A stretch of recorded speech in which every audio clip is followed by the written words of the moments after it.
Dr. Ravi Margasahayam, former NASA scientist who's also joining us from Florida at this point. Doctor, thank you so much for speaking to us and a very good evening to you. Though I would say at this given point, there is a little bit of hesitation, or rather a temporary hiatus to the entire mission, given that there are some technical glitches that we are learning of. You have been in this very, not just in this profession, I would say, but you have been in this field and on the launch pads for 30 long years.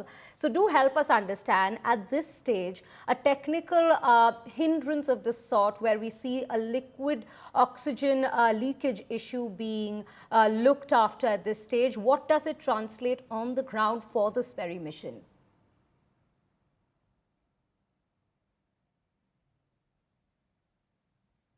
Thank you for inviting me.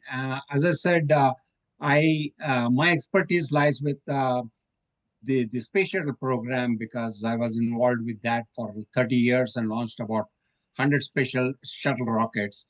And just like Space Shuttle, they also Falcon 9 Block 5 uses liquid oxygen. And so basically, when you have a leak like that, the oxidizer leak, it's a very dangerous situation, and any kind of spark, can ignite the whole place up. So we are I think in this case, it's a very judicious thing to make sure that, all the leaks are purged. Wherever the leak is, it has to be fixed because it looks like they had a couple of times these kind of leaks on Starlink. And now they have thrust vector control (TVC) problem. So combined with that, you want to gimbal the engine so you know where your thrust is going. So yeah, it is a very important thing that in static testing, that's why we do on the launch pad to make sure that we check all these things. I think one of your people were saying that about launch delays for like 34 seconds. Now I've seen launch delay on the Space Shuttle with 1.5 seconds left, when we shut the engines off and all the launch got off, even in Kalpana Chawla's case, second launch, where we waited for 7-8 attempts, so this is common for rockets. I'm very particular about launching rockets because I come from the engineering and safety background. My background is vibroacoustics, rocket noise and vibration. So I always tell people, I said, look, it's not, when you're launching rockets, it's not like flipping burgers or flipping pizza, you do everything with due diligence. Otherwise, you can make one tiny mistake. Rocket has like 3 million parts. And all those 3 million parts have to come together during liftoff. And, that's where systems engineering, systems integration, moving the rocket to the pad, many things can go wrong. Not just weather.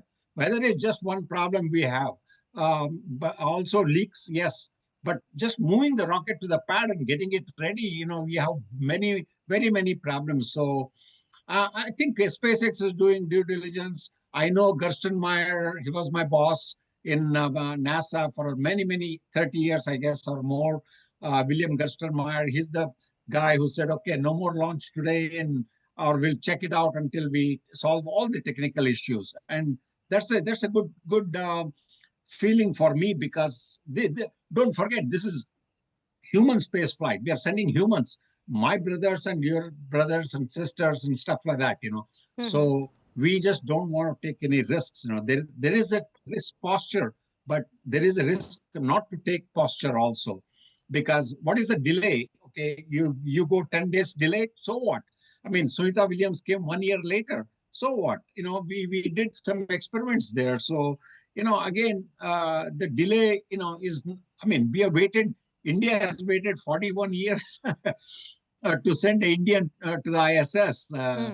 Going back 1997, I came to see Dr. Kasturi Rangan, and I told him, I said, look, please get on the bandwagon of ISS. And we would have sent the Indian astronaut already there. And it didn't happen in 97, but I guess patience is a virtue. So I'm okay. We wait 41 years. So what? Absolutely. So I It think is four more it's a days. temporary delay, you would say. Absolutely.